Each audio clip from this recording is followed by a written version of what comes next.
All right, I mentioned The Athletic, and they came out. It was like the best moves, the best off-season moves. And I thought it was interesting because I'm taking the division, and we'll see if Dallas had the best off-season move. And it's kind of interesting because the other teams, like I said, I'm just kind of giving your thought. And maybe you could say that for Dallas, this wasn't the best move. Maybe there was something else. Maybe keeping Dan Quinn was the best off-season move or something. Good move. Like that.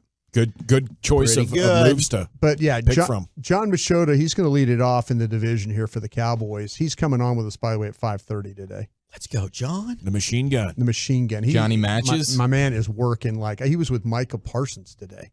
Yeah. So he's got a lot of things going on. Sexy. Okay, Machota said this one was close. He came down to trading a 5th and 6th round picks to the Texans for Brandon Cooks on March 19th and trading a 5th round pick to the Colts for Stephon Gilmore on March 14th. Both moves instantly improved the areas that were major concerns at the end of last season.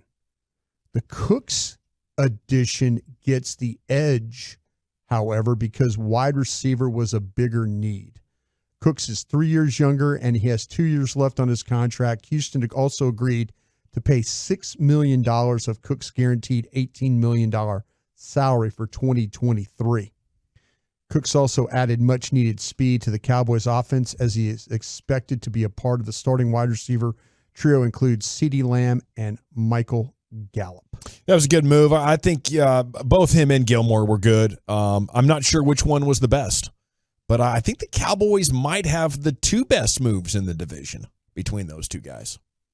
Yeah, they were both amazing moves. And then just the details of it, as you mentioned, where there's still multiple years left on Cooks' deal, how little they gave up, having the Texans pay the $6 million of the 18 guaranteed, like all of that. They win the trade in every facet of it. So, but on the field, they're both great moves. I think they're both going to have huge impacts, but I agree with Machota. I think the Cooks one was more needed. I agree with Machota as well, and this might be an unpopular opinion, and it's not that I don't think Gilmore's good. I think Cooks is a better player right now, and Gilmore's the one that's getting a ton of hype. He's in all these top 10 cornerback lists, and deservedly so. He's had a fantastic career, but I think people have forgotten just how good of a player Brandon Cooks can be because he was in Houston, and they desperately needed that. I mean, you saw it in the playoff game. You saw it down the stretch. They signed T.Y. Hilton, and he became their second-best receiver the final month of the season. They needed that help desperately. Do you think Cooks, when it's all said and done, is going to be better than Gallup?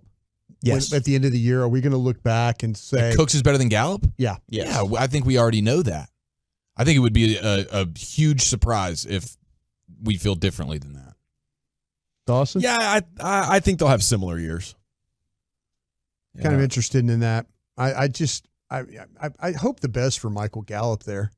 I really for do. sure. He's awesome. He's a great dude, man. And it was a bummer to see the way that season went. And if there was anything other than just the injury that was bothering him a little bit, that's a huge bummer. Would love nothing more than to see him have a bounce back year.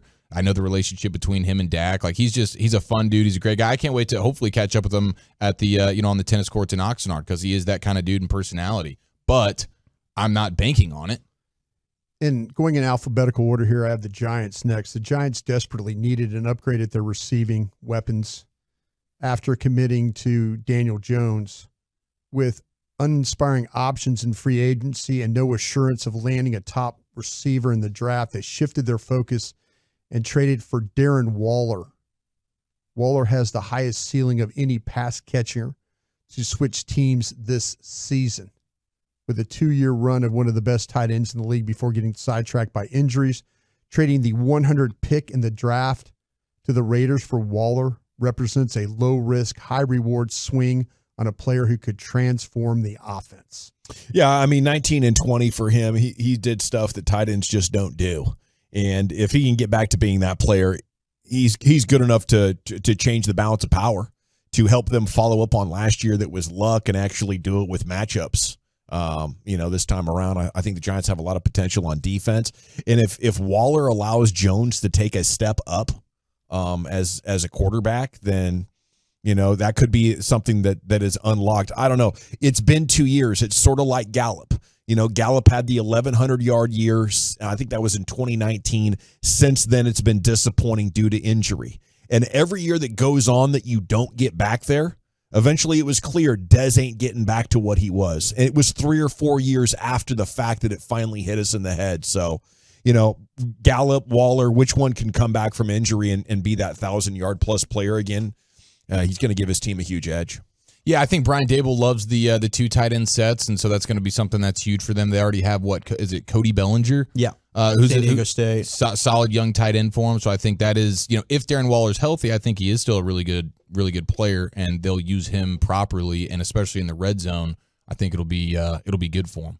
I think their best move was actually drafting John Michael Schmitz in the second round. I love that pick. You know my affinity for him, and I know we've applauded the Eagles for having the best offensive line. I think in a couple of years that's now going to be the Giants. I think they've got their 2 tackles for the future in Thomas and Evans, and I think John Michael Schmitz is going to be the next Jason Kelsey in the division that's just a pain in the butt to deal with for the next 10 years. Well, I like that. That's good. That's some good analysis right there. And I liked Hyatt, man. He's in the third. The speedster. Hyatt will help a lot.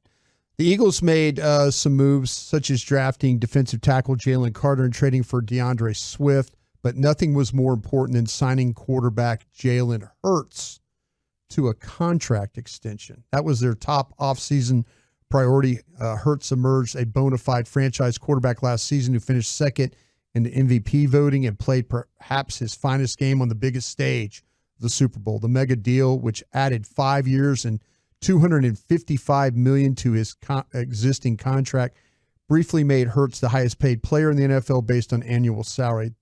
There's an onus on Hurts to continue playing at a high level among the top quarterbacks. Yeah, we'll see. We'll see how great he is. But I think the bigger deal there is just losing Hargrave. They had the biggest loss in the division, and it's not even close. And we'll see how the defense, adjusts and how their young players come together to try to fill that gap. Do you think was the Hurts signing move the needle for you guys, or it's big? Makes them worse. Yeah, I mean, it is. It's something that they could regret in a couple of years. Like Hurts is coming off of, no question, MVP caliber season. Can he replicate that? I think that's a fair question. And I think the move that to me was actually better for them was being able to keep their corners. Yeah. We thought that they'd lose Darius Slay. Bradbury was so good last year, and maybe those guys don't play as well, but being able to keep both of them when we thought they were going to lose one was pretty clutch. I thought their defense was going to be wrecked. I know sometimes I can have some extreme takes, like I think Wembanyama is overrated. It's going to take a couple of years for him to actually be a weapon. But this one with Hurts, everything lines up. Listen, you're this good of an offense with him making $2 million a year. Now he makes 40. Your offensive line is getting old. You lose your best defensive player. Hurts can't run anymore. As he's getting paid, now is his running going to be less, or is it going to totally go away? I don't know. It's going to be one of those. And as he gets older, the ability to run is going to be less and less. 2 years down the road, this Hurts thing is going to be a gift for the Cowboys, unless the Eagles can get out of it like they did Wentz. Mm-hmm. Getting older, running less. You were really, really good when your threat to rumble on people was always there. Now it's not always there. You had a completely sobering injury, and you're taking up 20% of the salary cap now instead of 2%. It is going to be an anchor for that Eagles team. Which is why I think their draft was the best thing they did. I mean, they added. I mean, those guys. Great draft. Yeah, it was a great draft. Carter, you're going to have Smith. to draft your balls off when you're paying your quarterback like that. The final one, real quick, here is the Commanders. Snyder's position to sell the franchise that he's run into the ground, but they're saying that the biggest move for them was declining Chase Young's 5th-year option. Keeping Young in 2024 for $17.5 million is something other teams would choose based on potential alone, even after a slow recovery from significant 2021 knee injury. But the team has already spent big on 2 defensive tackles, including Darren Payne's $19 million extension, and 2024 free agent Montez Sweat has been the most consistent defensive end on the roster. Yeah, they have plenty. They've been a dominant defensive line, even with Chase Young being the biggest buzz since Jadeveon Clowney, even a bigger buzz than Jadeveon Clowney, really. So I think they're making the right decision here, not paying him. I think they hit a home run with their first-round pick in Emmanuel Forbes. I think that kid's going to be really, really good. Me too.